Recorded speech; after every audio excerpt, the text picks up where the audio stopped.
Well, I did ask for something shorter. We haven't gotten a Metroid soundtrack added to Nintendo Music since launch, so on some level it's nice to have Metroid II Return of Samus show up, but I don't think this was what Metroid fans wanted to have right now. Super Metroid still isn't on the app for some reason. Why? Metroid 2's music was composed by Ryoji Yoshitomi, and this is his only contribution to the series, as he's mainly known for Wario Land 1 and 4. Metroid 2 tries to go for a more atmospheric take, compared to Hip Tanaka's compositions for Metroid 1. And the results are...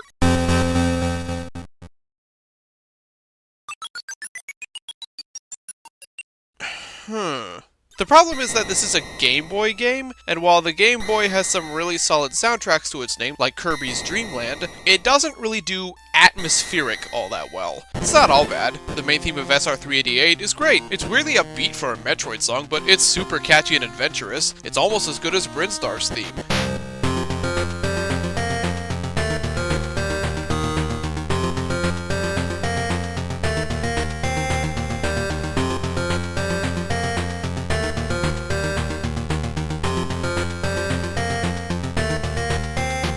But a lot of the rest of the music is just this.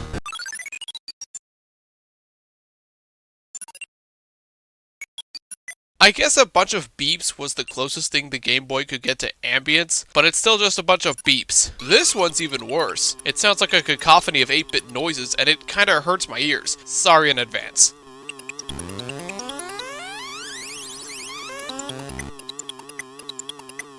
The SR388 Ruins theme is also pretty grating. It kinda sounds like a slowed down Wario Land song, which makes sense, considering they share the same composer, but it just sounds repetitive and bland to me.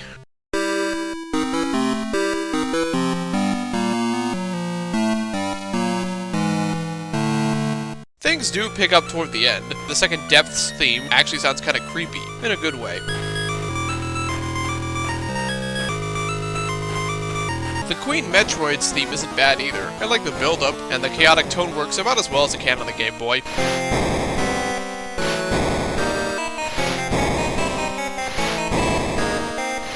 I also like the Escape theme, where you're trekking back to your ship with the baby Metroid. It has a nice wistful feel to it.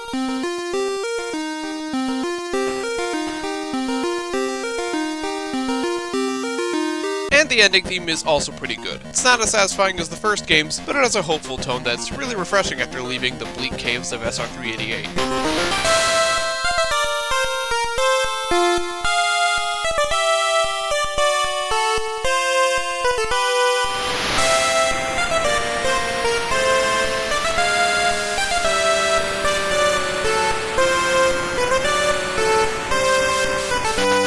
As you can probably tell, I'm not all that fond of Metroid 2's soundtrack. It's not like every song is bad. I'd actually say this game has more good songs than Super Mario Bros. But the repetitive of some tracks, combined with others just being beeps and bloops, means I have to rank it pretty close to the bottom of the list. Sorry Metroid 2, you're going just below Super Mario Bros., but ahead of Wrecking Crew. Wrecking Crew doesn't have any bad songs, but it only has like, 5 songs? And Metroid 2's best tracks are better than Wrecking Crew's. If the NES classics weren't added back in July, Metroid 2 would be second to last after Brain Age, so count yourself lucky, Samus. I'll see you next time for the next episode of Nintendo Music Weekly. Metroid 2 soundtrack is one of the weakest from any major Nintendo franchise in my opinion, but at least it means there's nowhere to go but up.